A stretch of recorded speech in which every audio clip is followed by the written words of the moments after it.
Aí, pessoal, queria aqui trazer como prestação de contas, inclusive, que votamos na noite, na tarde e na noite desta última segunda-feira, a Lei Orçamentária Anual para o município de Florianópolis 2020.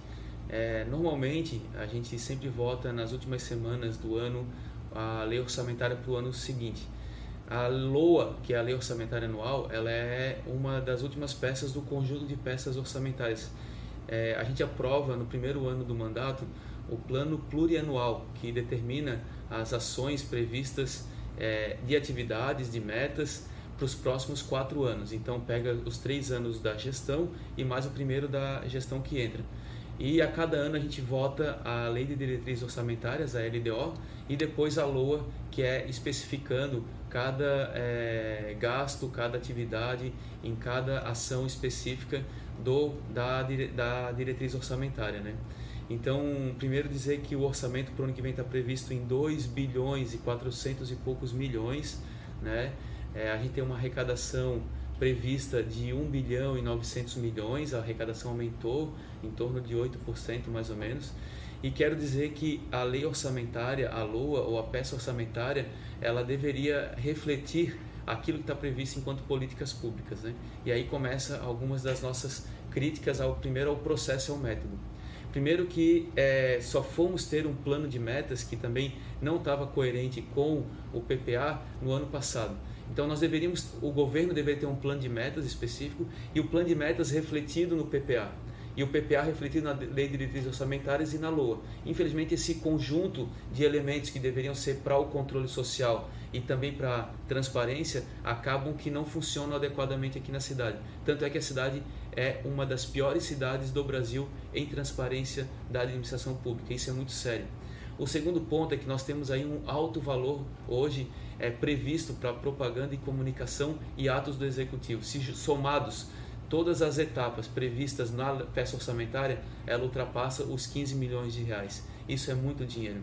Segundo, que a lei orçamentária desse ano demonstra o esvaziamento das políticas públicas, especialmente das políticas públicas voltadas para as populações LGBT, mulheres, negros e negras, juventude, deficientes.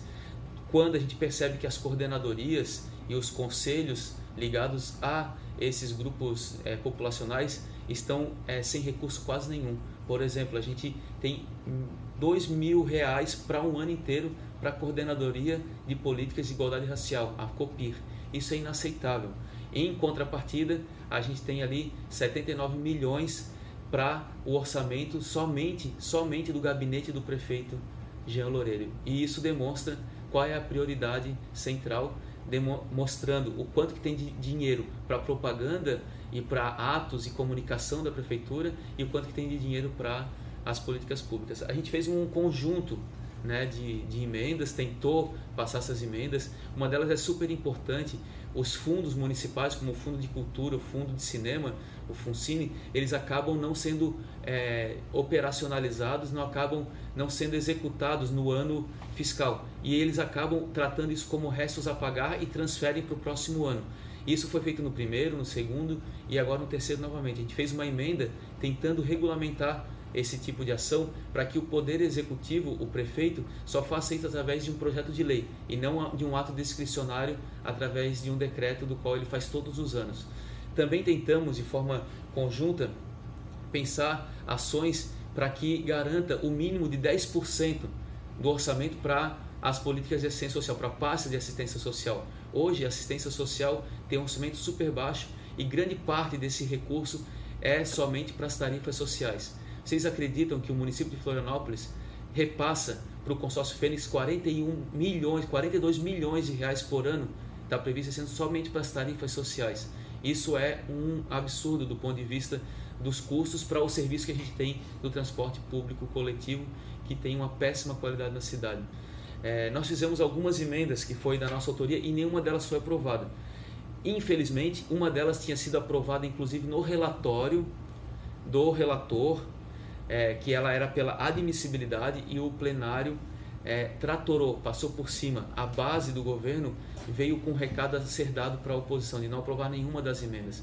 Isso tem um prejuízo enorme, porque a gente tirou, por exemplo, R$ 1 milhão daquele valor de propaganda e comunicação e atos do executivo e passou para que fosse transferido para uma dotação orçamentária para a Floran, para as unidades de conservação do município de Florianópolis, para garantir os planos de manejo, para garantir recurso para infraestrutura, para fiscalização, para construção de espaços para essas unidades de conservação.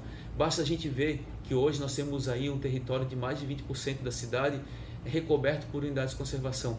É a nossa grande riqueza, é o nosso grande potencial ambiental e do qual atrai tantas pessoas para essa cidade. E a gente precisa, não faz sentido nenhum os fiscais, os profissionais da Floran estarem assoberbados de trabalho, não ter estrutura para poder fazer suas ações, do qual fazem com tanta qualidade nas unidades de conservação, ao ponto de, por exemplo, a gente ter uma das unidades mais visitadas, que é a Lagoinha do Leste, e que tanto referencia a cidade de Florianópolis. Basta ver a foto que é tirada lá naquela pedra, do qual é a foto mais representativa de Florianópolis nos últimos 2 anos, e a gente não tem um fiscal, a gente não tem uma infraestrutura, a gente não consegue fazer a revitalização das trilhas, não consegue dar um mínimo de estrutura para essas unidades de conservação poderem externalizar o seu maior potencial, que é o potencial de turismo de base comunitária, de turismo ao ar livre, de turismo ecológico, que é a nosso grande capital e está sendo desprezado.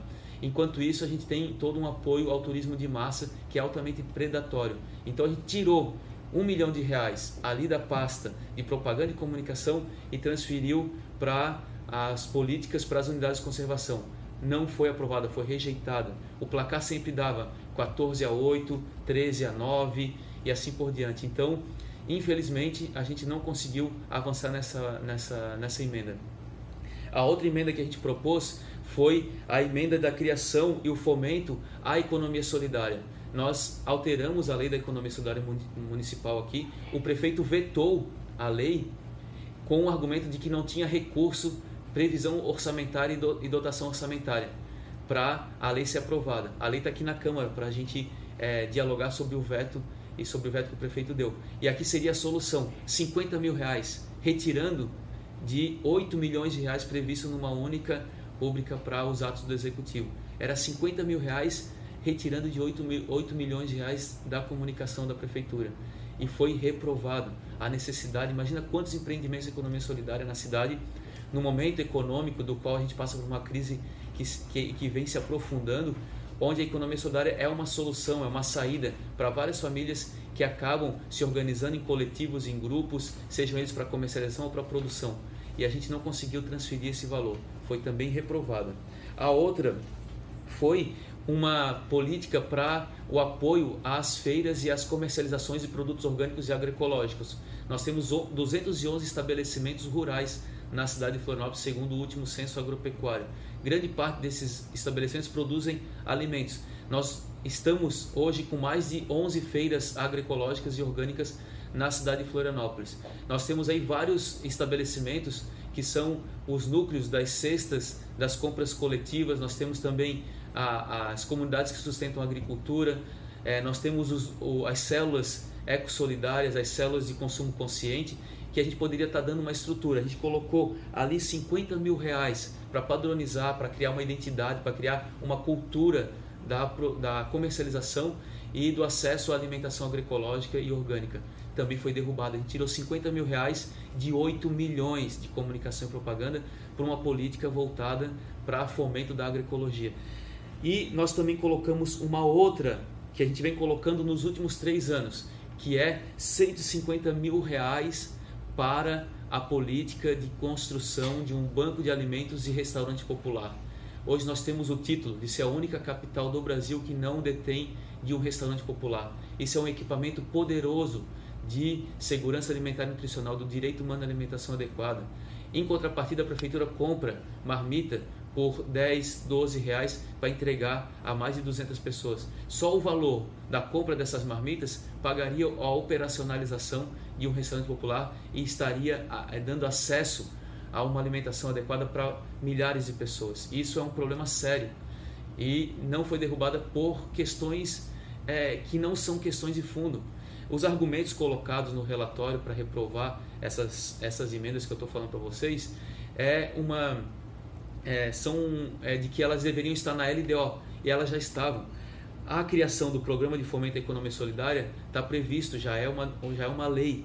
A criação do Programa de Apoio à Comercialização e Distribuição de Alimentos Agroecológicos também é a Política Municipal de Agroecologia e Produção Orgânica, já está previsto. E nós ainda já aprovamos uma Lei de Diretrizes Orçamentárias, uma LDO, que é o Programa 116, que é o Programa de Agroecologia e Segurança Alimentar. Então já temos uma diretriz aberta, é a LOA, do qual a gente precisava ter colocado esse recurso. Mesma forma, o Restaurante Popular e o Banco de Alimentos. Nós temos o Programa 116, Agroecologia e Segurança Alimentar, está lá previsto. E também nós colocamos aqui R$100 mil para a elaboração do Plano Municipal de Agroecologia e Produção Orgânica. Todos esses recursos retirando lá daquele orçamento de 8 milhões, só de uma das rúbricas de 8 milhões de reais da propaganda e comercialização e atos do Executivo. Então, é inaceitável que essas emendas foram reprovadas. Primeiro porque o argumento no relatório ele não é verdadeiro, porque todas elas estão já previstas no programa 116. Segundo, que a cidade precisa dessas políticas. Não aprovar essas políticas é um sinal de que não querem aprovar porque é da posição, é da situação. Então quem faz jogo político, quem faz jogo no sentido de quem está contra a cidade, é justamente aquelas pessoas que não querem aprovar esse tipo de política. Isso é muito sério, isso é muito sério. Por isso que a gente está aqui tentando defender essas políticas independente. Muito pelo contrário, mesmo sendo oposição, o nosso mandato tem contribuído muito com a cidade, tem colocado a cidade numa das principais linhas de produção agroecológica, do combate aos agrotóxicos, da compostagem. Políticas estruturantes têm sido aprovadas por esse mandato, sem precisar entrar no fisiologismo político, sem precisar trocar isso por interesses de cargos, de contratos e assim por diante. A gente está fazendo política séria e política pensando no futuro dessa cidade e num processo de futuridade, numa cidade que pensa a ecologia e a justiça social como elementos fundamentais e estruturantes dessa sociedade. Então, é inadmissível, é vergonhoso ver o que aconteceu na noite anterior da votação dessa LOA. Por último, a gente tinha uma emenda aprovada, que era a emenda relacionada à lei da compostagem. A lei da compostagem, do qual a gente aprovou, a lei 10.501, e é importante que todos também destaquem o número dessa lei, ela prevê que no ano que vem, dia 5 de junho, nós tenhamos uma meta de não mandar para o aterro sanitário 25% de toda a fração orgânica. A gente foi lá e calculou, daquilo que é produzido em Florianópolis, das 700 toneladas diárias, vezes 365 dias do ano, calculando o valor, que é R$ 138 por tonelada de resíduos paga para o aterro sanitário. A gente abateu esse valor e tirou R$ 5 milhões do contrato previsto para pagamento do aterro sanitário, e colocou numa rúbrica específica chamada de promoção da compostagem e da gestão de resíduos orgânicos, para que a Concap consiga comprar equipamentos adequados, que a gente tenha equipamentos de coleta adequado para compostagem, que façam os pátios de compostagem descentralizados para a operacionalização desta lei, que consiga entregar, por exemplo, com esse dinheiro poderia comprar composteiras e distribuir para a população fazer suas compostagens domésticas. Era isso, era simples. Ela foi aprovada no relatório e a base do governo, a maioria chegou e atropelou e recusou o relatório do relator da LOA e reprovou essa emenda que era tão importante, tão estruturante. Agora eu quero ver, isso sim deveria ser um projeto de cidade de lixo zero. Só é lixo zero se estiver expresso aqui no orçamento, senão é só propaganda.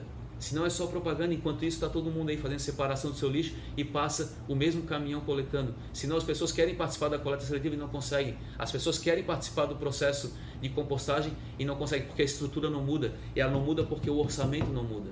Porque a gente foi derrotado ontem tentando trazer soluções adequadas, com muita qualidade. Todo o nosso mandato aqui se debruçou a assessoria do gabinete, especialmente aí o Caio teve comprometido com a construção dessas emendas. A gente dialogou muito com a relatoria, a gente dialogou com a comissão de orçamento dentro de uma política franca e aberta e em prol da cidade, na defesa da cidade. E, infelizmente essas leis, essas emendas foram reprovadas. A gente conseguiu aprovar aquilo que é previsto graças à emenda impositiva, que garante que ele é obrigado a executar e é obrigado a recepcionar nossas emendas. Então a gente fez o OLP, o Orçamento Legislativo Participativo, esse ano em parceria com o vereador Lela, vereador Afrânio, Lino e Pedrão. A gente destinou recursos para o Monte Cristo, para 3 praças lá no Monte Cristo, recursos para o maciço do Morro da Cruz e recursos aqui para o centro-leste da cidade, o centro antigo, ou a parte leste aqui do centro, para a revitalização daquela região. A gente destinou recursos conjuntamente para essas ações que a gente vai depois elaborar. Assim como no primeiro ano a gente destinou um valor de quase 2,5 milhões de reais para várias áreas públicas do sul da ilha que ainda não foram executadas, ou que agora estão sendo executadas e estão retirando a participação dos vereadores que propuseram elas enquanto orçamento legislativo participativo. A gente também propôs no ano passado aqui para o maciço Morro da Cruz, e esse ano ficou para o Monte Cristo, Morro da Cruz e o Centro Antigo. Então a gente está aqui se esforçando. As subvenções sociais que a gente construiu com uma ampla representação da sociedade para a questão de gerenciamento de resíduos sólidos, agroecologia, agricultura urbana, turismo de base comunitária, resíduos com a maricultura, a Amobice para o Fórum das Bicicletas. A gente também destinou recursos da subvenção social para as ações aqui no maciço do Morro da Cruz. Então elas também foram aprovadas e agora vão passar por uma fase do qual o Poder Executivo vai se relacionar diretamente com as organizações proponentes. Então essa é uma análise geral. Sei que é demorado esse vídeo, mas é para demonstrar um pouco do que foi ontem, e algumas pessoas acompanharam. A gente fez uma live no Instagram e acompanharam aí a nossa transmissão. Quero aqui que acompanhe o mandato. Ele é um mandato aqui em prol da ecologia e justiça social, na defesa das pessoas, na defesa do equilíbrio ambiental, de um projeto de sociedade mais equilibrado e mais com a perspectiva de futuro. Essa cidade merece. Fica aí também o nosso pedido para que acompanhem aqui as nossas votações, as nossas publicações e principalmente os projetos que a gente tem aprovado e esse conjunto de elementos do qual esse mandato tem se comprometido. Valeu, galera, até mais.